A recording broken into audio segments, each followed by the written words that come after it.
This is how I remember my Grandma Lucy. I'm told she's a member of what some call the greatest generation. When I first heard this, I wanted to understand what was so great about them.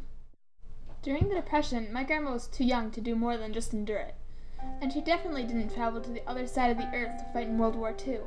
But if you listen to her story, I think you will find out, like I did, that there really was something quite great about this greatest generation. My Grandma Lucy was born in Ortonville, Minnesota, the youngest of 6 kids, on April 16, 1927. They lived in a tiny house.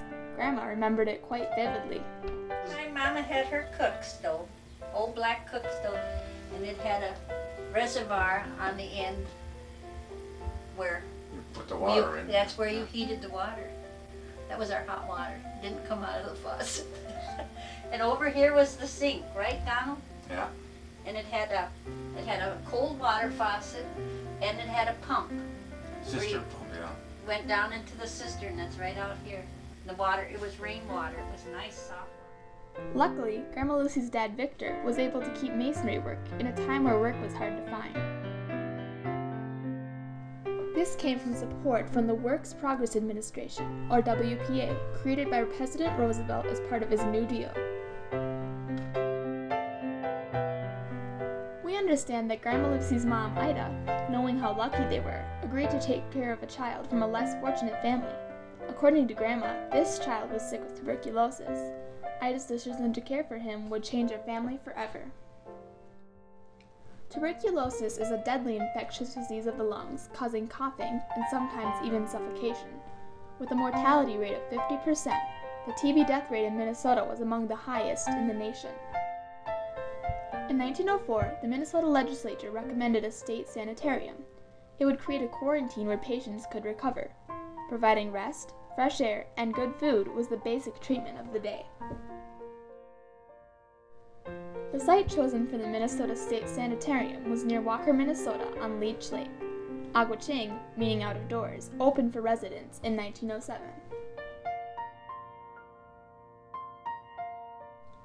Soon, Ida started showing symptoms of the disease.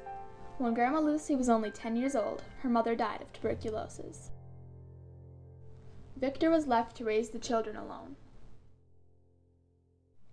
Not more than a year later, Lucy and her sister Florence started showing symptoms of the disease also.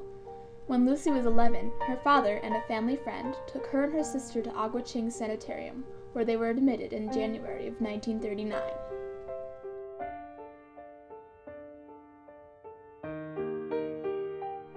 There, they would spend time mostly in bed.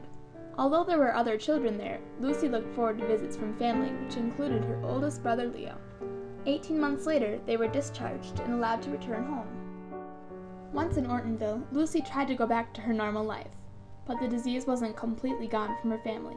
In June of 1941, her oldest brother Leo died of meningitis. This TB infection had actually started in his lungs. Junior and Franklin, her remaining brothers, would soon be off to war across the globe. Junior would become a nose gunner in a B-24, Frankie a sailor on the USS Mississippi. Lucy and her sister Florence now lived at home with their dad. By Lucy's 17th birthday, the disease had returned to her body, and she ended up at Aguaching again. She'd only been there 2 weeks when her brother came with bad news. Her father had passed away. She was able to leave for a short time to attend the funeral, and then returned. During these years, Grandma Lucy lay in bed. Though she had left her friends behind and wasn't able to finish high school, she remained quite optimistic. She even wrote these words to her graduating classmates, remembering a composition by John Ruskin. In our whole life melody, the music is broken here and there by rests, and we foolishly think we've come to the end of the tune. These times are put into our choral hymn by the Creator for a reason. My year of rest has had the making of music in it, sweeter music than all the years of beating time. Daily life at Aguaching consisted mostly of resting quietly. Certain types of treatments and procedures also took place. One procedure was to collapse the lungs so that they would have a chance to fight the disease. This was done by injecting air or by surgically breaking the ribs and applying pressure on the chest. The collapsing of the lung, called pneumothorax therapy, was done to Grandma Lucy.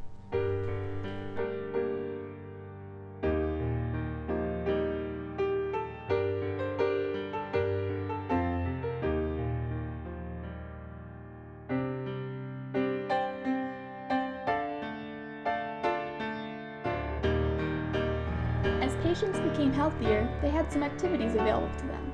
There was a farm, a wood shop, and a greenhouse.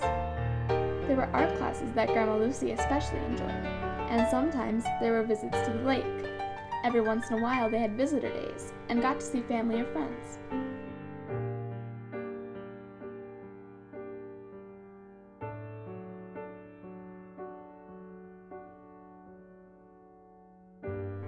In 1949, Lucy was transferred from Aguaching to Riverside, another sanitarium near Granite Falls, Minnesota.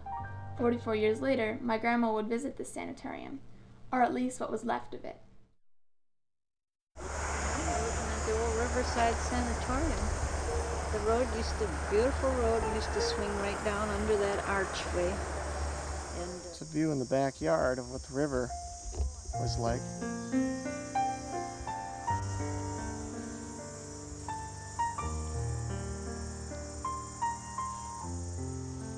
every place you see between the windows where you see that little fixture, Yeah.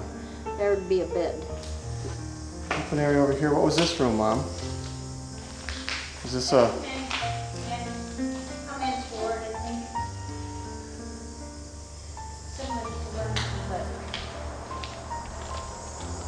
Yeah, this probably had as many beds as the other place. Yeah, you see there's probably a little more in.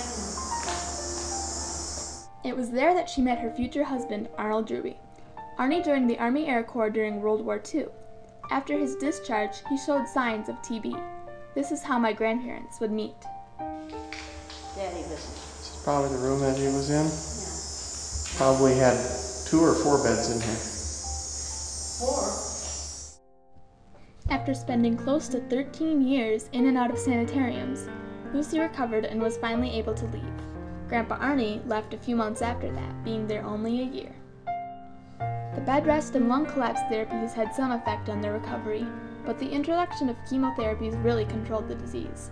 By the mid-60s, sanitariums virtually disappeared. Grandma and Grandpa spent time together after the san. They married in 1953 and began their new normal lives together. Their honeymoon trip to California must have been an amazing experience of freedom for Grandma Lucy. They bought their first home in St. Louis Park and found a great joy in the simple efforts of maintaining the home. Soon, they began their family. Together they had 4 kids, Laura, John, Paul, and my dad Tom. In 1964, they moved to Burnsville. They lived happily and TB-free there for 30 years. Then, Grandma Lucy's experience as a patient would be put to work again. At age 48, she developed heart disease and underwent bypass surgery. In 1987, her heart problems returned. She would need a heart transplant, making her one of the first heart transplant recipients in Minnesota. On June 3, 1988, they operated. She now had a heart donated from a 16-year-old child. Because of this gift, Grandma Lucy was able to see her children grow up, get married, and have children of their own. In 1996, Grandpa Arnie died. Touched by the heart that was given to her, Lucy and Arnie had decided to become a donor family as well. Grandpa Arnie's eyes were donated to 2 different people, giving them the gift of sight. Grandma Lucy would remain in her house in Burnsville until the heart that gave her a new life would too finally take a rest. In April of 2002, she passed away quietly with the same grace that she lived her life. Aguaching is a nursing home today. Reflecting on Grandma Lucy's time there, I see why she's part of the greatest generation. She lived through the Great Depression and World War II, but her story shows us that there was more than these events that made this generation special. Knowing what personal hardship they would have to go through, they still selflessly did what was right.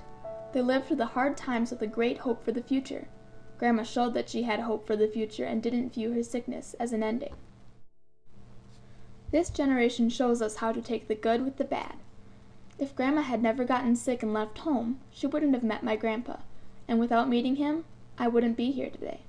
Instead of complaining and letting the bad take over every ounce of joy in us, we could stop a moment to realize that with our hardships, we may gain something that will change our lives for the better.